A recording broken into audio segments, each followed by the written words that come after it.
అలాంటి సమయంలో 10 మందిని కలుపుకుంటే మనకు బలం వస్తుంది, దేశానికి న్యాయం జరుగుతుంది, మన రాష్ట్రానికి కూడా న్యాయం జరుగుతుంది.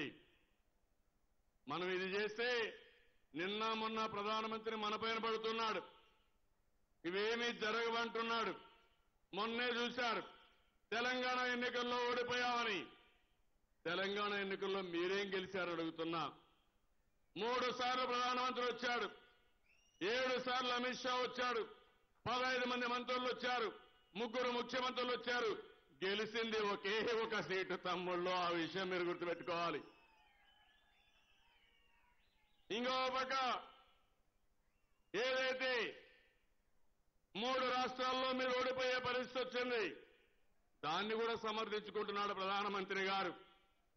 నేను ఒకటే చెప్తున్నా, మీరు చేసిన అభివృద్ధి, కష్టాల్లో మేము చేసిన అభివృద్ధి, మీరు చేసిన సంక్షేమం, మేము చేసిన సంక్షేమం, పేదవాళ్లకు ఏ లాభం వచ్చిందో చర్చ చేయడానికి నేను సిద్ధంగా ఉన్నానని మరొకసారి మీకు తెలియజేస్తున్నా. ఏం తమ్ముళ్ళు, ఏంటమ్మా ఆడబిడ్డల మీద చెప్పండి, మీకు తెలుగుదేశం పార్టీ వల్ల లాభం వచ్చిందా లేదా? లాభం వచ్చిందంటే చేలుపైకి చెప్పండి లాభం వచ్చిందని. కేంద్ర ప్రభుత్వం వల్ల ఎవరికైనా లాభం వచ్చిందా? మీకు కష్టపడ్డారా లేదా? మీరు పెద్ద నోట్ల రద్దు, జీఎస్టీ పోయింది, రూపాయి విలువ పడిపోయింది, పెట్రోల్ ధరలు పెరిగాయి, నిత్యావసర వస్తువుల ధరలు పెరిగాయి. 1-2 కాదు, ఉద్యోగాలు ఊడిపోయినాయి, ఆర్థిక వ్యవస్థ మందగిచ్చింది. మీరు బుకాయిస్తారు. నేను తప్పోతే ప్రధానమంత్రి గారు అంటారు మేము తప్పోతే ఎవరు చేయరని.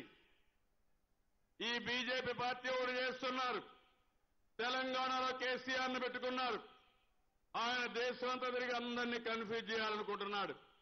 ఇక్కడ జగన్మోహన్ రెడ్డి ఉన్నాడు. ఆయన పనంతా మీరు చూసే తమ్ముళ్ళు, నెత్తి మీద సిబిఐ కత్తుంది మెడ మీద. ఎవరు అధికారంలో ఉంటే కోడి కత్తెట్లో అదే మరి సిబిఐ కత్తి కూడా ఉంది. ఇదే పని పెట్టుకున్నాడు.